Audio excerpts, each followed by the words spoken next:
Bismillahirrahmanirrahim. Assalamu alaikum. So I'm going to read out the press notes, then probably we'll talk together in Bengali and English. So, good afternoon and assalamu alaikum everyone. Thank you for joining us for the press conference with Hamlets Training Center. First of all, I would like to congratulate newly elected President, Secretary, Treasurer and committee members of London Bangla Press Club. Dear Press Club members, I'm going to introduce Mr. Roberto Forth, the head of English language at Hamlets Training Center. And he is the examiner as well for both Cambridge University, Trinity College, and many other awarding bodies. He worked for Tower Hamlets College a long time. I think most of you know him. On my left, very well known barrister and solicitor, Janab Muhammad Abul Kalam, Kalambai. And on Kalambai's left, Deborah Perry. She worked for Tower Hamlets College a long time, more than 12 years. Currently, she has been teaching at Hamlets Training Center, as well as she is the examiner of Trinity College London and many other awarding bodies. I'm sure you have been asked before, but if I could just request you to turn your mobile phone off and put it on beeper or on vibrate, that would be great. And when you ask your question, if you could please identify yourself and your news organization. Thank you for coming. I know many of you attended our official opening a few years ago. This is my first appearance with you in a press briefing since then. With your cooperation and great support, Hamlets Training Center has been working for the community by providing high-quality training. We have been accredited by the British Accreditation Council, BAC, and approved by many awarding bodies, including English Speaking Board, ESB, Trinity College London, Education Development International, EDI, Chartered Institute of Environmental Health, and many other awarding bodies. We provide Home Office approved English language tests for settlement or citizenship, such as B1 English language test. To the next page. Dear colleagues, as you know, the Home Office introduced ESOL, English for the speakers of other languages, as mandatory requirement in settlement or citizenship applications, along with the Life in the UK test. Since October the 28th, 2013, only few awarding bodies are approved by the Home Office to take this test. According to the Immigration Rule Appendix Call, from 28th of October 2013, all Ofqual approved English language test providers, awarding bodies in bracket, were given approval to take these tests along with other secure language test providers for spouse, business or student visa. Current English language requirement for settlement or citizenship is B1 or above. Besides this, the A1 test also became a mandatory requirement to apply for spouse visa or further leave to remain since July 2011. You might be aware that according to Home Office and BBC Panorama last year, one of the American test providers' TOEIC test was removed from the approved test providers list due to serious misconduct in the examination process, and candidates who took this test at implicated test centers are still being arrested or asked to retake the test. Dear print and electronic media representatives, at the request of the community representatives, citizenship applicants, and current and previous English language candidates, we appear before you to update you on the current situation in English language test for settlement, citizenship, or further leave to remain. Over the last few weeks, I personally received a huge number of telephone calls, emails, messages on social media, and I have met a number of people to answer the question whether there is a change in English language requirement. I would like to inform everyone in the UK through you that there is no other change. There is no other change yet in English language requirement for settlement or citizenship application since the change happened in October 2013. So there is no change since October 2013. The awarding bodies or English language test providers that are listed in Immigration Rule Appendix Call or English language test providers that are the test providers that are listed in Immigration Rule Appendix Calls remain the same. From April 6, 2015, there is a change in approved awarding bodies only for specific categories such as student visa, business visa, or spouse visa, but no change in approved awarding bodies for settlement or British citizenship. CEL tests are taken by people who need to demonstrate their English language proficiency for the purpose of obtaining a visa to work, study at a recognized educational establishment or settle in the UK. Further details can be found on the UK government website www.gov.uk.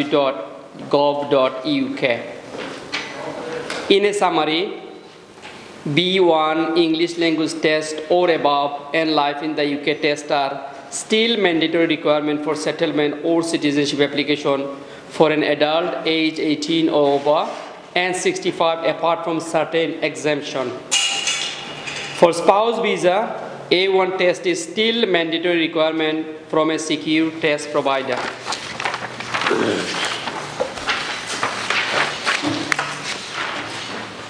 Dear journalists, from the statistics of the last few years' test result, it is clear that 25 to 30% candidates still fail their life in the UK test due to not having enough preparation. Feedback received by the UK English language test providers, awarding bodies in bracket, that those candidates who are failing their A1 or B1 tests mainly due to not having any initial assessment and due to lack of preparation. The failing rate will increase in near future if candidates continue to turn up at the exam center without having sufficient preparation. According to the language experts and examiners from various awarding bodies, it is advised to the candidates to have an initial assessment in their English before they book their test and take sufficient training before they sit the exam. Before I close, I would like to thank each of you for attending this conference and bringing your expertise to our gathering. You, as the mirror of our community, have the vision, the knowledge, the wherewithal and experience to help us pave our way into the future. You are truly our greatest assets today and tomorrow, and I could not accomplish what we do without your support. Throughout this conference, I ask you to stay engaged, keep us proactive, and help us shape the future of Hamlets Training Center. My personal respect and thanks goes out to all of you. Yours sincerely, Jamal Ahmed, Director, Hamlets Training Center. So, Assalamu alaikum. Thank you for coming to this conference. Briefly যে জিনিসটা এখানের মধ্যে summarise করতে চাচ্ছি যে আপনাদেরকে সকলকে আমি ধন্যবাদ জানাচ্ছি আজকের এই অনুষ্ঠানে উপস্থিত হয়ে আমাদেরকে মহিমান্বিত করার জন্য। সো আমাদের আজকের মেইন যে উদ্দেশ্যটা হচ্ছে যে গত এক মাস ধরে বা দেড় মাস ধরে আমি অনেকগুলো ব্যক্তিগতভাবে আমাদের অফিসে অথবা থ্রু ফেসবুক অথবা চ্যানেলের যে প্রোগ্রাম করি আমরা ওগুলোর মাধ্যমে অনেকগুলো প্রশ্ন আসতেছে যে কোনো চেঞ্জ আসতেছে কিনা না। তো আপনারা এখানে আমি যেগুলা পড়ে শোনালাম আপনাদেরকে, আমি অ্যাপোলজি জানাচ্ছি। জুবের ভাই আমাকে বলছিলেন যে আমি কেন বাংলাতেও করলাম না, because I didn't realize that I am very weak in typing. So যদি এরপরে বাংলায় কোনো ইনফরমেশনের দরকার আপনারা মনে করেন, দয়া করে আমাকে বলবেন। I am very happy to provide this in Bengali. So probably আমার পাশে বিজ্ঞ কালাম ভাই আছেন, mister Roberto fourth. He is very experience person, as you can see. If you have a question, please feel free to ask any question or any jargon used here. Please feel free to ask about A1, B1 or B2, or in terms of legal matters because Kalamba is here. When Kalamba is around me or any legal person, I feel very, very proud and strong, so I will not be in any problem. Thank you very much.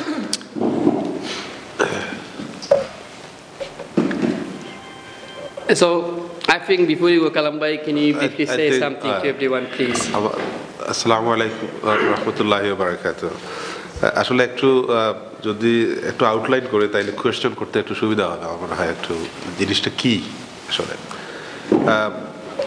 এর মধ্যে আমরা যা telephone receive করি মানুষের কাছ থেকে যে সবকিছু চেঞ্জ হয়ে যাচ্ছে একদম মানে মানুষ ভয়ে একেবারে শেষ ইভেন কারোর সাথে বিয়ে শাদীর ব্যাপার আলাপ করতে গেলেও বলে যে সব চেঞ্জ হয়ে যাচ্ছে আমি আর মেয়ে বিয়ে দেবো না বা ছেলে বিয়ে করাবো না এই ধরনের কথাবার্তা তো থ্যাংক ইউ জামাল ভাই for the nice press conference actually এটা করার জন্য এটা হবে যে আজকে যদি আপনারা যে আসল জিনিসটা কি এটা যদি সব মিডিয়ায় চলে যায় তাহলে মানুষের যে এই যে ভুল ভ্রান্তি যেগুলো এই জিনিসগুলো চলে যাবে এই জন্য এটা অত্যন্ত সময় উপযোগী এক প্রেস কনফারেন্স আজকে আমি ব্রিফলি বলি যেটা জিনিসটা হচ্ছে চেঞ্জ আসলে ইংলিশ ল্যাঙ্গুয়েজে নাই যেটা মানুষ মনে করতেছে যে অনেক কিছু যেটা ল্যাঙ্গুয়েজ টেস্টের সারাউন্ডিং যে প্রবলেম যেটা যে ইরেগুলারিটিস বা ডিসেপশন কয়েকটা ইয়েতে ওই যে প্রোভাইডার যারা ইনস্টিটিউশন তারা না যারা অ্যাপ্রুভড বডি যেগুলা সার্টিফিকেট দেয় সেইগুলোর সাথে ইরেগুলারিটিস কোনো জায়গায় নাই কিন্তু যে ফলস রিপ্রেজেন্টেশন এইটা নাই আমরা যতগুলোই পাই যতগুলো রিপোর্ট আসে যে with the provider there are some irregularities যার কারণে আপনারা তো ইতিমধ্যে জানেন যে টোইকের যে ম্যাটারটা ইটিএস যে ম্যাটার এটা কিন্তু অনেক student nearly 50,000 student already suffer করছে শুধু স্টুডেন্ট না যারা স্পাউস ভিসা যারা তারাও কিন্তু সাফার করছে তারাও কিন্তু A1 টেস্ট দেওয়া লাগে জানেন আপনারা এটা আরেকটা সবচেয়ে বেশি যেটা ডেঞ্জারাস সেটা হচ্ছে যে যদি 5 বছর 6 বছর আগে কেউ লিভ টু রিমেইন নিয়ে থাকে কোনো এই যে বললাম টোইক সার্টিফিকেট বা এগুলা দিয়ে যেগুলা ডিফেক্টিভ ইরেগুলারিটিস ইনডিফিনিট লিভ পর্যন্ত তারা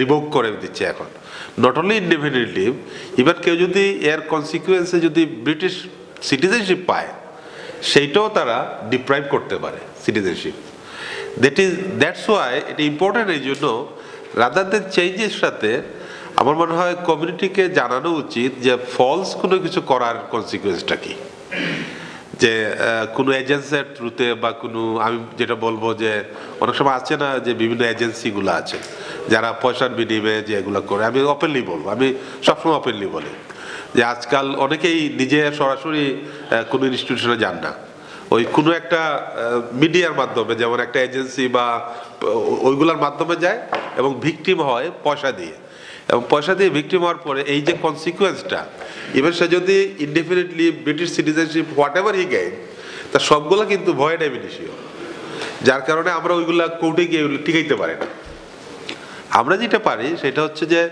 কেউ যদি বলে যে আমি কারেক্টলি পরীক্ষা দিছি আমার এটা রিভোক করা হয়েছে দেন উই ক্যান চ্যালেঞ্জ আর কেউ যদি বলে আমি এটা ফলস করেছি তাহলে তো চ্যালেঞ্জ করার কিছু নাই তো আজকে যেটা আমি বলবো যেটা এটাতে অলরেডি এখানে আপনাদের এটাতে আছে যে অনলি চেঞ্জ হচ্ছে যে প্রোভাইডার যারা যে অ্যাওয়ার্ডিং বডি যেটা ওগুলা লিমিট করা হচ্ছে A1 টেস্টের ব্যাপারে বাংলাদেশ থেকে যারা A1 দিয়ে আসবে এখন A1 তো মেইনলি লাগে স্পাউস ভিসার ব্যাপারে ওইটাতে শুধুমাত্র দুটো অ্যাওয়ার্ডিং বডি আগে অনেকগুলো ছিল এই চেঞ্জ শুধু কিন্তু লেভেলের কোনো চেঞ্জ নাই A1 বা B1 বা লাইফ ইন দি ইউকে এই লেভেলের যে রিকোয়ারমেন্ট যেটা ইমিগ্রেশন রুলের যে রিকোয়ারমেন্ট সেইটার কোনো চেঞ্জ নাই এইটা একটু আমার মনে হয় মিডিয়ার মাধ্যমে যাওয়াটা উচিত আমাদের কমিউনিটিতে যে কোনো ভয়ের কিছুই নাই শুধু অ্যাওয়ার্ডিং বডিগুলা চেঞ্জ হচ্ছে তো আমি তো A1 সিটি গিল্ডস থেকে যাওয়া আমি IELTS দেওয়া তা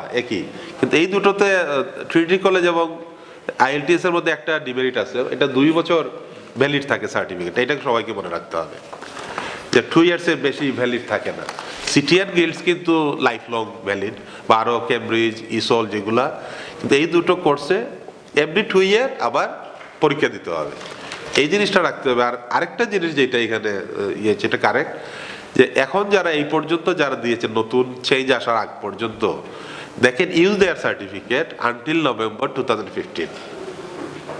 তাহলে এটা একটা ট্রানজিশনাল পিরিয়ড পাওয়া যাচ্ছে যারা ইতিমধ্যে করে ফেলেছে, কিন্তু 6 এপ্রিল পরে আর কেউ করতে পারবে না যারা করে ফেলেছে, অর্থাৎ যারা টেস্ট দিয়েছে। সার্টিফিকেট আসুক পরে, অসুবিধা, সার্টিফিকেট পরে আসতে পারে।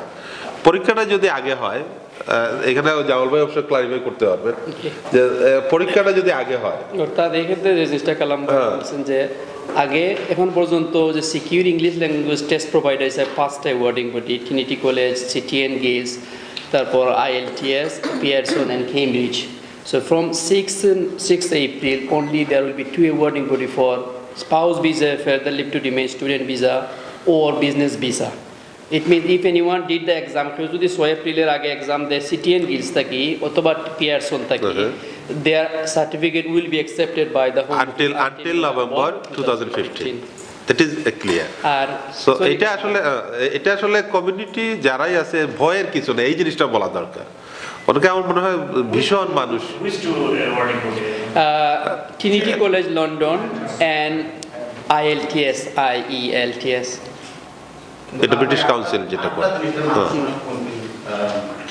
স্পাউসের ক্ষেত্রে অনেক সময় দেখা যায় আমরা রেজিস্ট্রেশন করে ডিভিশন অফ A1 থেকে এখন B1 লাগে না, এটা রং।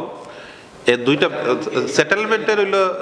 সেটেলমেন্টের জন্য দুটো স্টেজ। একটা হচ্ছে initial leave to enter, leave to remain. Leave to enter, leave to remain যদি স্পেসিফিক পিরিয়ডের জন্য 2.5 years, এটার জন্য কিন্তু A1 ঠিকই আছে। When it goes to for indefinite leave to remain, settlement যেটা indefinite leave to remain, কারণ বাংলাদেশ থেকে সারা কিন্তু সবাই সেটেলমেন্ট ভিসাতেই আসে, ওইটা কিন্তু ইনডিফিনিট লিভ টু রিমেইন না, ওইটা হচ্ছে আড়াই বছর করে, ওইটাতে কিন্তু A1। আর যখন সে ব্রিটিশ সিটিজেনশিপের জন্য অ্যাপ্লিকেশন করবে অথবা সেটেলমেন্টের জন্য অ্যাপ্লিকেশন করবে, তখন হচ্ছে B1 and life in the UK, এই ক্লাসটা আর কি। তাহলে চেঞ্জটা হচ্ছে শুধুমাত্র A1 এ দুটো provider. Am I correct, John bhai? Can Roberto share Same, exactly same. না দুটো, B1 and life in the UK, B1 or না। আগে অনেক আগে ছিল or either, ওইটা বা ওইটা, কিন্তু এখন and দুটো একসাথে না হলে হবে না। এটা ভেরি গুড। আর সবচাইতে ইম্পর্টেন্ট আপনারা যদি এই জিনিসটা দেন যে যারা টিউটর, যারা ইনস্টিটিউশন যারা প্রোভাইড করে টিউশন, রিলায়েবল টিউশন সেন্টারে যেন সবাই যায়, এটা very important.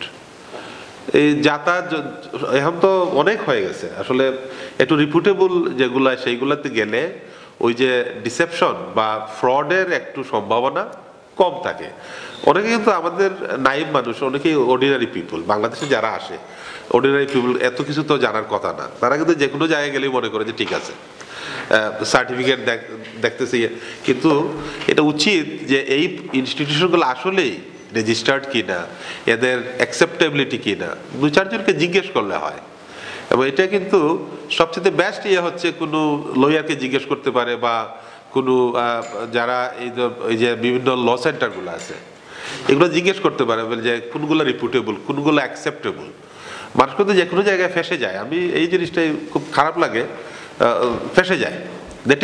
That is concern. এবং যার কারণে দেখেন এই 50,000 স্টুডেন্টের কিন্তু এই হালটা হওয়ার কথা ছিল না। হ্যাঁ 100-200 হইতে পারে বা কিছু মানুষের প্রবলেম হইতে পারে, একসাথে একেবারে সবাই। তার মানে হচ্ছে এগুলো একটা সিন্ডিকেট আছে, যারা এগুলা একটা সিন্ডিকেট আকারে কাজ করে। 1-2জনে কিন্তু 50,000 প্রোভাইড করা সম্ভব না ফলস জিনিসগুলা। তাহলে আপনারা দেখবেন যে সিন্ডিকেট আছে, কয়েকজন মিলে মানুষকে এগুলো ফাঁসায়। তো এই জিনিসটা কমিউনিটিকে সতর্ক হতে হবে। আরেকটা জিনিস আমি বলতেছি যেটা, যে B1 যদি কেউ পাস করতে নাও পারে, ফলস কেন সে করবে?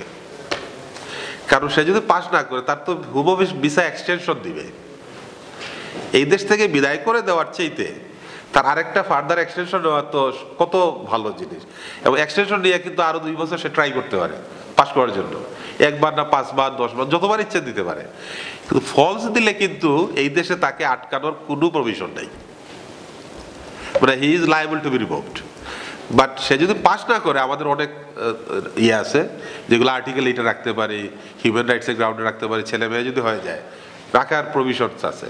বাট ওয়ান্স কেউ যদি ফলস রিপ্রেজেন্টেশন বা ওই যে ফলসলি অবটেইন করে, পরীক্ষা না দিয়ে সার্টিফিকেট, আমি ক্লিয়ারলি যেটা বলি যে আমি স্পিকিং মেইনলি কিন্তু স্পিকিং এই প্রবলেম হয়, এই স্পিকিং নিয়ে, মানে স্পিকিংয়ে ভয় পায়, যাইতে চায় না, যার কারণে ওইটা কিন্তু প্রক্সি কেউ দিয়ে দেয়। এই জিনিস থেকে সবাইকে একটু ইয়ে থাকতে হবে যে যাতে করে আমি ওই লায়েবল টু বি রিভোক না হওয়ার চাইতে আমার হয়তো 601 পাউন্ড দিয়ে আরেকটা ভিসা এক্সটেনশন নিতে হবে, that is better rather than removal. আমি এই জিনিসটা আমি চিন্তা করতে চাই, বেটার পজিশন।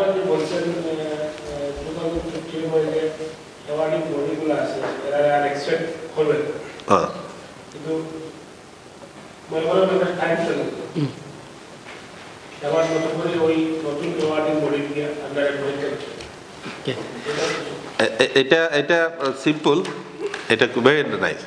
মনে করেন নতুন অ্যাওয়ার্ডিং বডি যারা লিমিটেড লিভ টু রিমেইন নিয়ে এই দেশে আসছে, তাদের তো B1 এবং এটা আপনি রাইট কোয়েশ্চেন, যদি কেউ পাস করতে না পারে মনে করে বা কোনো কারণে অ্যাওয়ার্ডিং বডির জন্য সে করতে পারলো না, হ্যাঁ very good, he can apply for an extension, মানে further extension for another 2.5 years. তারপরে এর মধ্যে সে আরো 2 বছর 2.5 বছরের মধ্যে তো সময় পাওয়ার পরে সে করতে হবে।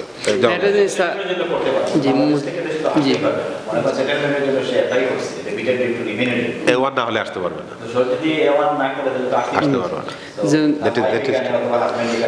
That is true. যেমন বর্তমান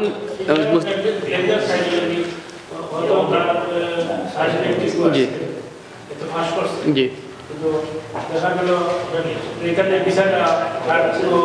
কারণে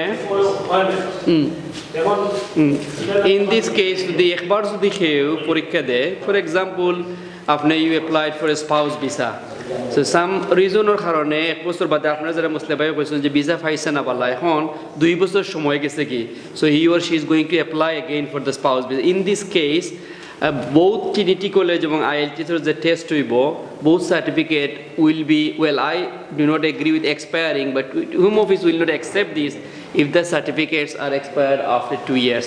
2 বছরের উপরে যদি যায় কিনে আবার পরীক্ষা দেওয়া লাগবে, আর কারেন্টলি যদি কেউ নখন যদি কেউ স্পাউস ভিসার লাগে ওদের সবাই A1 টেস্ট দিয়া, তারা 2.5 ইয়ার্স বাদে তারা আবার এক্সটেনশনের লাগে অ্যাপ্লাই করবা, এই সময় তারা কোনো ইংলিশ ল্যাঙ্গুয়েজ টেস্ট দেওয়া লাগতো না। When they apply for indefinite leave to remain or citizenship, they need both tests. Is it right? When they need to extension in country, need to if they are on spouse visa. Can I just clarify 2 parts here? In country. In country হলো যে দুটো section, একটা হচ্ছে within the immigration rules, এটাতে A1 দরকার, আরেকটা হচ্ছে outside the immigration rules, যেটা আমরা ওই যে ব্রিটিশ চাইল্ড আছে বা এখানে সে ইলিগেল বা ব্রিটিশ চাইল্ড, এটাকে বলে EX1, যেটা আমরা ইংলিশ টার্ম যেটা হচ্ছে লিগাল টার্ম। EX1টা হচ্ছে exceptional circumstances on the basis of family life. এইটা যদি হয় তাহলে A1 এর কোনো প্রয়োজন নাই। ইভেন EX এর আন্ডারে যদি সেই ইনডিফিনিট লিভের জন্য অ্যাপ্লাই করে, তার জন্য B1 বা লাইফ ইন দি ইউকে প্রয়োজন নাই। ওর যারা এর আগে ডিসক্রিশনারি লিভে ছিল, যারা ডিসক্রিশনারি লিভের ক্ষেত্রেও কিন্তু ইংলিশ ল্যাঙ্গুয়েজ টেস্টের ইয়ে নাই। আমি এটাও আমার কাছে অবাক লাগে, সাম প্রোভাইডার সেটা বলে যে না তা লাগবে, মানে ওই ফি দেওয়ার জন্য যে ডিসক্রিপশন, হ্যাঁ এই দুইটা, মানে যদি সে মনে করে একজন স্টুডেন্ট এই দেশে আসছে, সে বিয়ে করেছে কারোর সাথে, ওয়াইফের 18,600 আছে, সে কিন্তু উইথিন দি ইমিগ্রেশন রুলস, এই ক্ষেত্রে তাকে A1 দিতে হবে, না দিলে কিন্তু he cannot fulfil all of the requirements of immigration rule. যারা requirements of immigration rules fulfil করে না, তাদের বেলায় হচ্ছে EX এর ক্যাটাগরি, এক্সেপশনাল সার্কামস্টেন্সেস। সেটাতে হচ্ছে সে married to a British citizen, he has a British child, অথবা a child more then 7 years. এই যে আরও যে গ্রাউন্ডগুলো, ওইগুলা গ্রাউন্ডে যদি কেউ করে without financial requirement, without English certificate, without immigration status. এবং এইটার সাথে আরেকটা কি অ্যাড করা যায় জামাল ভাই, এই যে সাবম্যারেজের যে জিনিসটা 6 তারিখ থেকে আসছে, যদি আপনি পারমিশন দেন, যদিও এটা একটু relevant. Before we go, Kalamba, can I clear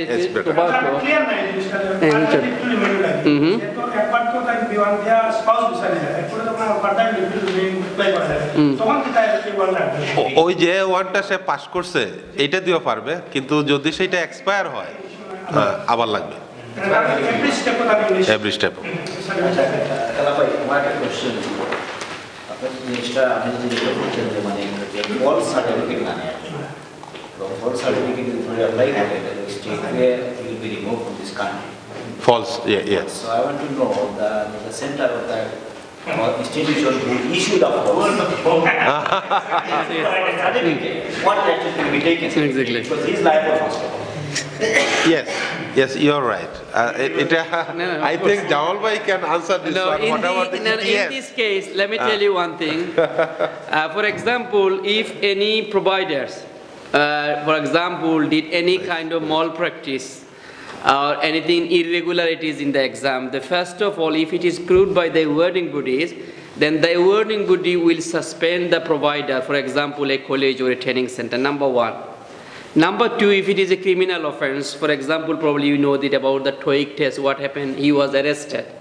If it leads to criminal offense, of course, it will bring it to court or the criminal offense এই কারণে কারণ deception is a criminal offence under criminal act যেটা আর কি deception is an offence so ওই ডিসেপশনের আন্ডারে তারা ক্রাইম হিসাবে ক্লাস করে এবং they can arrest from the house এটা ওয়ারেন্ট নিয়ে সেটা অ্যারেস্ট করতে পারে এবং এটা কিন্তু এখন হচ্ছে যে যারা ফলস সার্টিফিকেট প্রোভাইড করছে they made a deception and false representation একটা তো ইমিগ্রেশনের অফেন্স আছেই সাথে সাথে ক্রিমিনাল অফেন্স এর জন্য তাদের সাজা হতে পারে up to 6 months conviction imprisonment এবং এখন প্রায় দেওয়া হচ্ছে এখন প্রোভাইডারের এগেইনস্টে অবশ্যই কেস হওয়া উচিত আমি মনে করি যেটা সিপিএস এর যেমন মনে করেন ইটিএস দে প্রোভাইডেড এবং আমি মনে করি দেওয়া সেম লায়াবল বাট ইটিএস এর তো এক্সিস্টেন্স নাই এখন যদি সে কোম্পানি হয় মনে করেন এখন একটা কোম্পানি ছিল কোম্পানি তো is a person by legal definition company নাই কারণ ডাইরেক্টর তো লায়াবল না 6 মান্থ যারা 6 আপ টু 6 মান্থস কনভিকশন এবং কনভিকশনের উপর গেলে কিন্তু আবার ওই যে 10 years you cannot apply for leave to enter or leave to remain কনভিকশনের কারণে this is also a serious যার কারণে তারা মেইনলি যেটা কনভিকশন না দিয়ে রিমুভটাই করে বেশি কারণ কনভিকশন দিলেই কিন্তু 10 ইয়ার্স একটা ব্যান হয়ে যায় তার উপরে ওই যে রিহ্যাবিলিটেশন অ্যাক্টের আন্ডারে যেটা যে স্পেন্ড হতে গেলে 10 ইয়ার্স প্রয়োজন তো 10 ইয়ার্স না যাওয়া পর্যন্ত তার রেকর্ডটা ক্লিন হয় না সিআরবিতে কিন্তু থেকে যায় আনটিল 10 ইয়ার্স যার কারণে জব হোক হোক যে কোনো কিছু সব কিছুতে তার একটা so it is also a serious matter but আপনি যেটা বলছেন ভেরি নাইস কোয়েশ্চেন যে মনে করেন ইটিএস প্রোভাইডার কারণ ইটিএস যদি এটা করে he is liable for conviction as well না ইভেন এবং ফেমাস আগে রাইট ইয়েস ইনভলভ যারা তাদের হওয়া উচিত আমি মনে করি সেটা তো ক্রাউন প্রসিকিউশন সার্ভিসের কাজ পুলিশের কাজ আমরা তো কিছু করার নাই So one thing, Kalambai. So one thing is just I'm going to request Roberto to contribute. Recently, probably you will notice from 6th of April, for the spouse visa or further leave to remain or even student visa, some secure test providers they introduce tests like Trinity College and IELTS. So many students are attending to the exam straightway, and as I said in the handout, like the failing rate is increasing. So can I request Roberto to talk about what will the impact be if the state turn up to the exam? Yes, thank you, Jamal. I mean, I think you've said it already. What we see, if people take the test without any preparation, then of course there's a likelihood that they might not pass. I mean, Deborah and I, we quite often pick up the pieces because people might go through the process, don't pass, and then they seek help in preparation because they've actually experienced that they can't pass the test without some preparation. So what I can reiterate here, really, as you've said already, I think it's really important that people know exactly what they're letting themselves in for when they take those exams.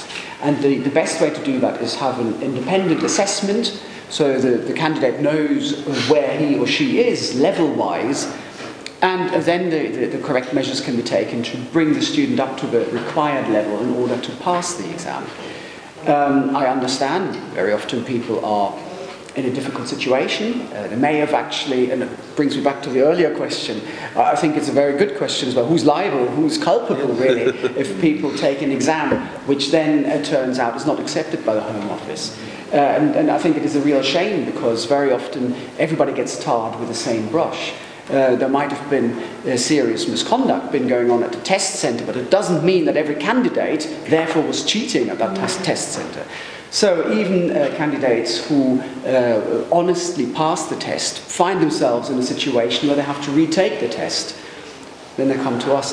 But again, I think it is important to make sure that people are prepared properly before they take the exam in order to avoid them failing, basically. And that, of course, always has also financial implications. But what sort of basis to the candidate retake their examination? On what basis? Yeah, the basis. Well, we definitely have had students here as well. They actually took an exam. The awarding body has then subsequently been taken off the list. So the student then has a certificate provided by a test provider who's no longer on the list. Yes. And they're stymied, they can't do anything with this. So they are then forced basically to take the exam again from a different test provider, which will then be accepted by the Home Office. So one thing as Roberto said, before I go to Deborah, he said, like, year khetre jeta অনেকেই দেখা গেছে যে Trinity কলেজের অথবা এলটিসির এক্সামও অনেকেই খুব যে আমি B1 টেস্ট দিতাম অথবা A1 টেস্ট দিতাম দেখা গেল টেস্টও যাওয়ার বাদে টেস্ট ফেল করিলে ইসন ফেল করার বাদে আমার হেল্প দরকার আমার প্রিপেয়ার করো তো এক্সামিনেশন মিনস হতো না যে how much you know to test yourself so before you knowing this জানার আগে যদি আমরা টেস্টও যাই কি যেটা তাহলে ইমপ্লিকেশন যেটা হইব আমরা ফেল করবই আর honestly I have to say that like life in the UK test according to government as many as attempt you want to take you can take অনেকে দেখা গেছে যে ফার্স্টবার ছয়বার সাতবার আমি life in the UK test ফার্স্টবারে pass করছি why probably he was not prepared enough that's why he took 5 attempts so in this case like যেটা সামনে দি কমিউনিটির মাঝে জিনিসটা আইতো পারে অনেকে ফোন করি কইবা যে ও ওয়ার্ডিং বডি তো হোম অফিসের লিস্টও নাই because can I kindly seek your attention like অনেকে কইবা যে awarding body to home office list নাই only for the spouse visa or student visa or business visa the Trinity College and IELTS otherwise all of all approved awarding body as I said in here are approved by Home Office for indefinite leave to remain or citizenship কারণ April মাস আইলেই সবে মনে করেন যে পরিবর্তন এই April মাসও indefinite leave to remain অথবা citizenship এর কোনো পরিবর্তন নাই Deborah can I request you I think you did couple of initial assessment as well why initial assessment is important okay very often students don't have an entirely realistic idea of what their level is and very often sadly they don't realise how much time it takes to acquire good enough English to get through the tests. The initial assessment is really important, I think, for a number of reasons. One is to give students a realistic idea of when it's going to be possible for them to take the tests. People sometimes come and think that maybe you can take the test a week later or 2 weeks later, and they've actually got quite a long way to go. It also makes sure that the student gets placed in the course that's right for them. We offer courses at different levels, as do most providers, and it's very, very important that a student is in at the right level, is not in a level that's too high for them or too low for them, in a course that's not in a course that's going too fast or too slowly. So I think for those two reasons, to help people to make a realistic assessment of where they're at and to make sure they get onto the right course, I think for those two reasons initial assessment is very important. Thank you. Any question? I think we'll take comment from Okay, thank you very much for coming to this conference. Thank you very much. I wish you enjoyed it. Thank you.